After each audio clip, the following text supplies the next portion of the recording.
So I don't know. But again, I'm not the guy sitting there making it. I can't imagine Scorsese going into a studio and them going like, "You got any superhero ideas you want to, and I don't want to see Scorsese do a superhero movie. I think maybe Spielberg, I think, wouldn't be a bad choice.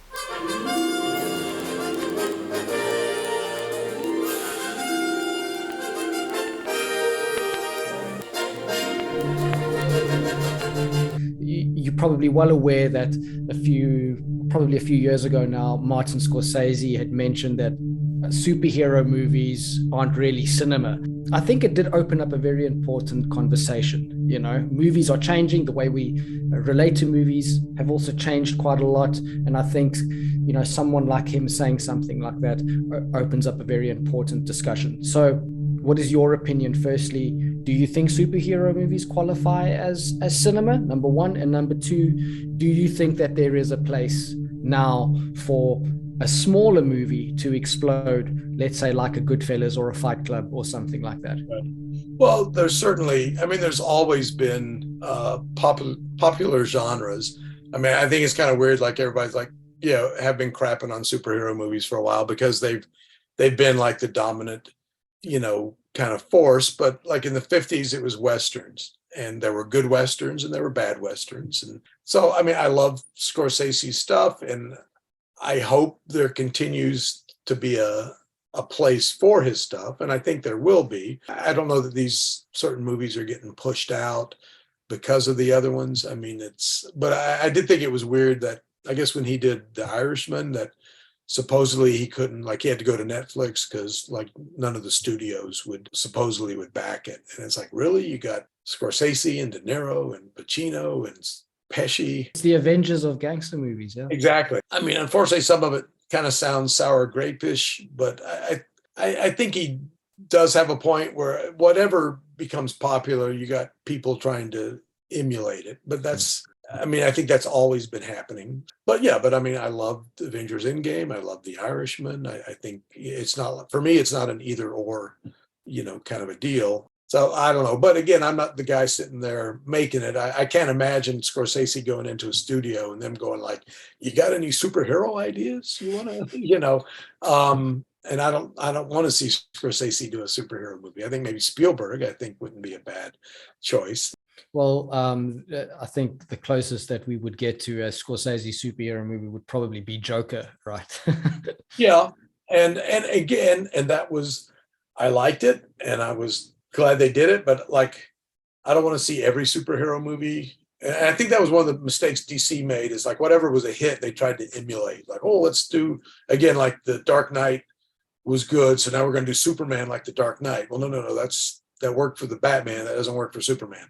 Is it possible that someone walks into a cinema and the lights go down, they watch a movie, and then when the lights come up, they walk out of that cinema and they're a different person? Do you think a movie can change a person's life? Yeah, I can't say that it's necessarily happened to me, but I mean, just like it's another form of storytelling. So, I mean, just like a novel can move you or open your eyes to something or give you another perspective on something. So, yeah, a movie can. I mean, I don't think every movie has to. I mean, like my all-time favorite movie is the original King Kong, and at the heart of it, it's a movie about making movies. And like Singing in the Rain is my favorite musical, and that's a movie about making movies. And so at one point I was kind of looking like, well, I like this movie and I like this and I like this. And they're all kind of about, for whatever reason, about making movies. And it's like, oh, that's interesting. I don't know if I ever put that together before, but. No, but we're going to do quick fire questions. I did this with Ed. Okay. I did this with Sarah. Very, very quick. I'm just going to fire off some questions at you, and you just answer the first thing that pops into mind. Okay. I'll try and keep it brief. Okay. All right. Quick fire questions. Bart Mixon, are you ready? We'll see. I don't know if I am, but.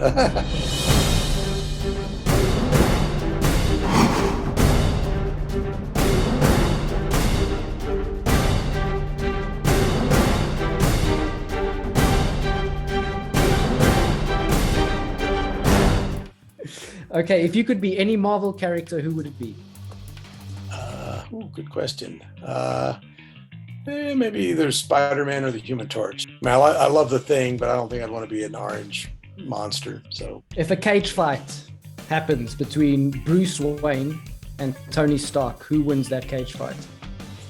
Are they in their suits, or are they just well, Bruce Wayne would kick Tony Stark's ass without the Iron Man suit. All right. I mean, they are very similar characters. They're both millionaire, billionaire heroes, but most of Stark's abilities come from his tech, as opposed to Batman is more, he's a ninja, whatever. He's more of a skilled fighter. There was a great, what was it, that Avengers, I'm going to digress again. There was that Avengers Justice League team up where Captain America and Batman meet, and they don't really fight. They just kind of sit there and just kind of throw some like test blows, and each of them's just kind of, and then like at the end of the page, it's just like a one-page thing, but at the bottom, Batman's like, okay, you could probably beat me, but it would take a long time. Favorite snack to watch a movie to? When I was a kid, it was popcorn and a dill pickle. So, wow, that's an interesting mix. If you could go back in time and be the head makeup designer on one of the golden age of horror icons, Frankenstein, Wolfman, Dracula, and let's throw in the creature of the Black Lagoon there. I'm not going to say King Kong, because I know that you would want to do King Kong, but let's say those four: Frankenstein, the Wolfman, Dracula, and the creature of the Black Lagoon. Who would you like to work on? Well, that's a good question. I mean, probably the Bride of Frankenstein is certainly my favorite Frankenstein makeup. I think the creature is probably the best monster suit ever. So I don't really count that as a makeup. So it's kind of, but I don't know that I would have wanted to have been the designer on either of them, because I don't know that I would have come up with something as cool as, as what they did. So I would hate to think that, that I missed the mark and ruined it. But certainly to have been a fly on the wall or whatever during either the Bride of Frankenstein, to watch Pierce apply that, or to have even helped, because I think he did have an assistant for some of it, or to have been on that creature crew would have been great. I did kind of in a similar vein. I remember asking when Alien came out, I was asking Rick Baker if, because at that time he liked to design his own characters. And I was like, well, if they had brought you the Giger design for Alien, would you have, built that? And he's like, oh, that's a good question. He goes, yeah, it was so cool. He goes, yeah, I probably would have, he wouldn't have messed with it that much. Bart Mixon, I just want to say thank you so much. It's been such an enlightening chat for me. I really enjoyed it. You are an encyclopedia of everything that I enjoy, comics and movies and everything. Thank you. So It's been my pleasure. This has been a very brisk 3.5 hours. I can't believe we've been talking that long.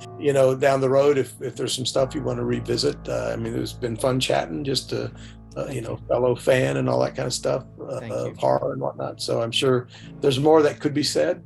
So I'm not opposed to revisiting it, but yeah, and because it seems like I know we got off on comic books right off the beginning, and so it's like, I know this is the den of horror, but it doesn't feel like we talk that much about horror. So no, it's really not about specifically talking about horror. It's more about speaking about you, because you've had such an amazing career. Gaze into the abyss.